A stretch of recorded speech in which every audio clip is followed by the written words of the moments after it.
We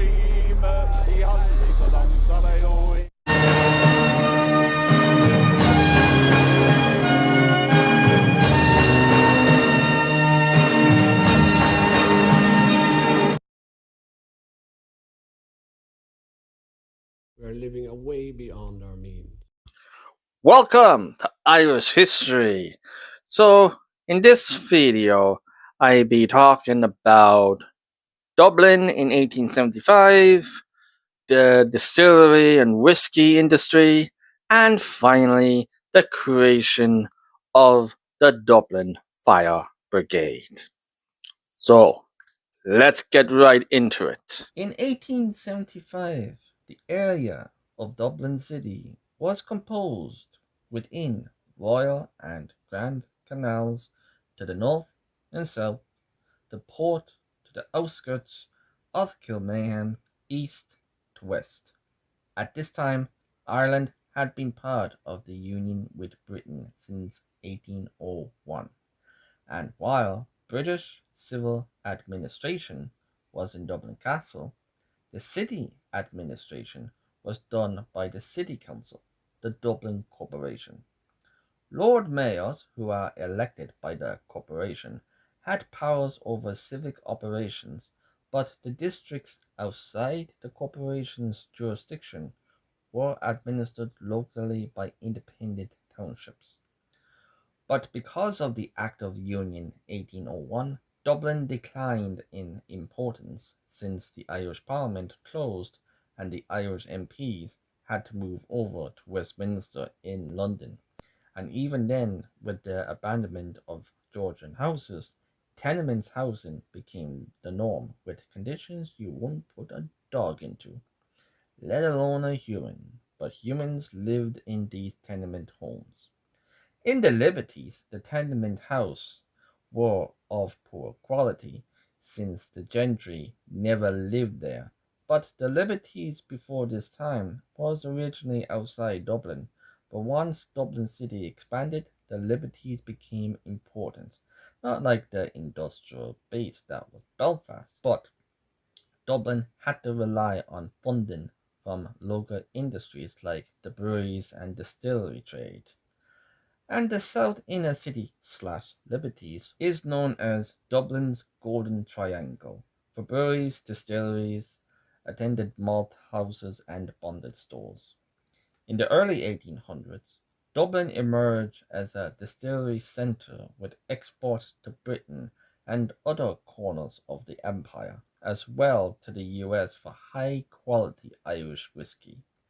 In estimation, during the peak of the 19th century, Dublin distilleries, with an output of 10 million gallons per annum, with such distillery were producing 2 million gallons annually.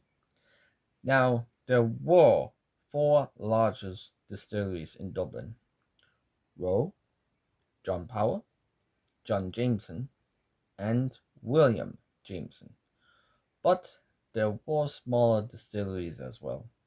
The chief output is whiskey made in the pure pot method. Irish whiskey, by many, was seen as to be superior. Brewing was important too in the industry, and a major company locally and internationally is Guinness. In 1823, there was the Excise Act that reformed the distillery industry. The tax is only paid on whiskey, then it is produced to be sold, so these companies now can produce whiskies in quantities and stored in bonded homes under the inspection of the excise inspectors, and until it matured in the required years and ready for sale before tax is paid. It provided a huge boost to industry, and businessman Lawrence Malone required a large amount of property in the Liberties and converted it into a bonded warehouse. Stored in the warehouse were immature spirits to be matured in barrels for Roe, Jameson, Powers, and the Dublin whiskey distillers. and small businesses too, like Greenmount Distillery in Howard Cross. Wine and brandy was also held for city merchants. To get a full scope of Malone's size of the premises, he owned an entire city block. Cork Street to the north, Chambers Street to the south, Ardee Street to the east, and Ormond Street to the west. While other buildings on the same land were providing an outer shell of tenement housing and small businesses too around this bonded warehouse.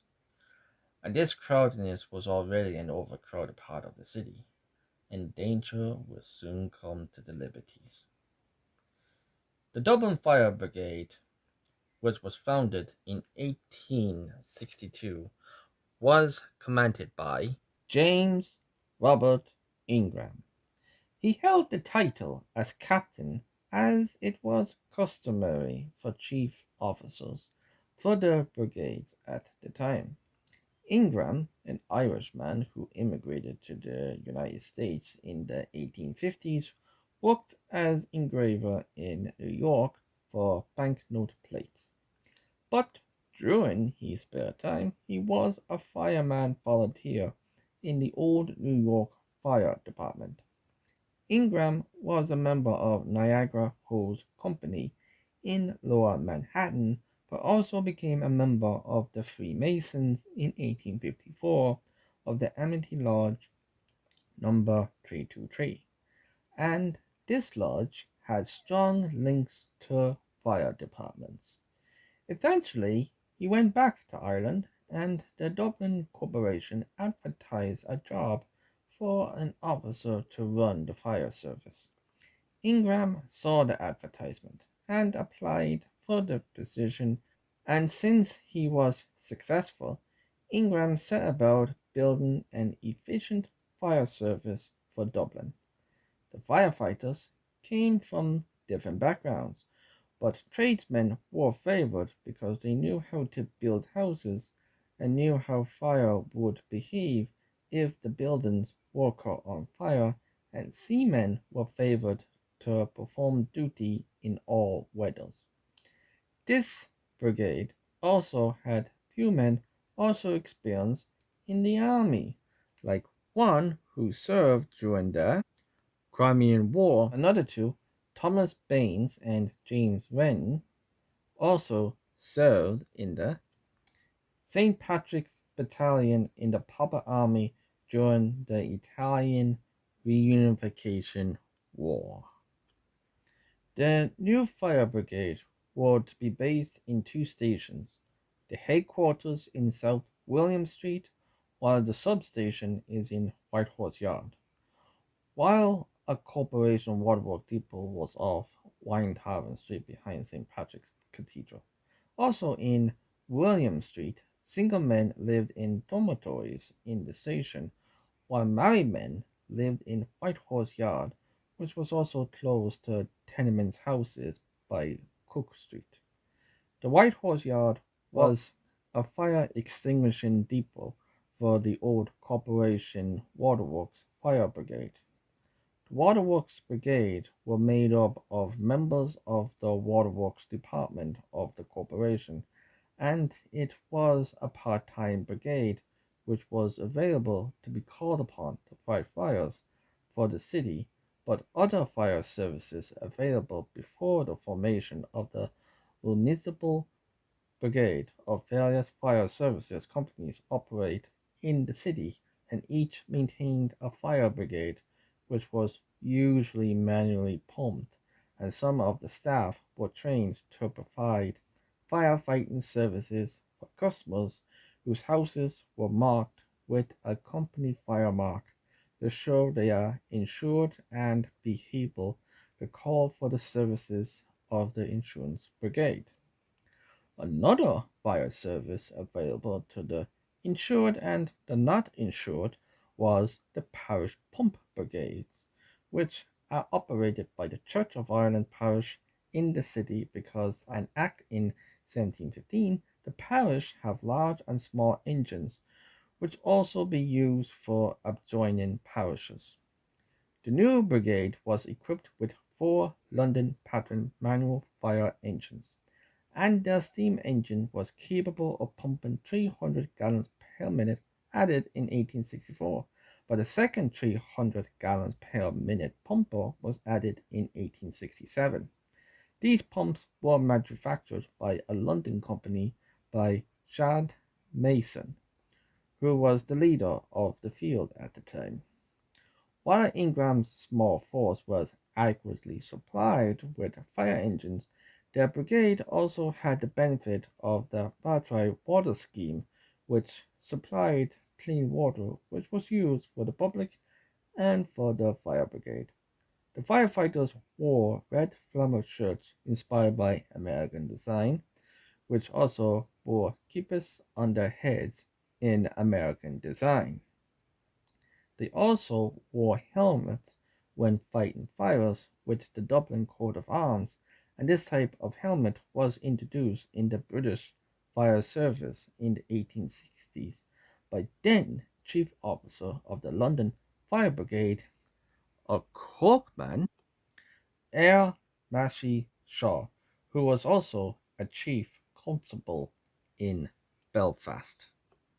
But with all the preparedness the Dublin Fire Service had for any fire, there was a problem: manpower, poor wages, long hours of continuous duty, taking turns standing outside in all weathers beside one of the 7 straight escape ladders placed around the city to assist in case of a fire.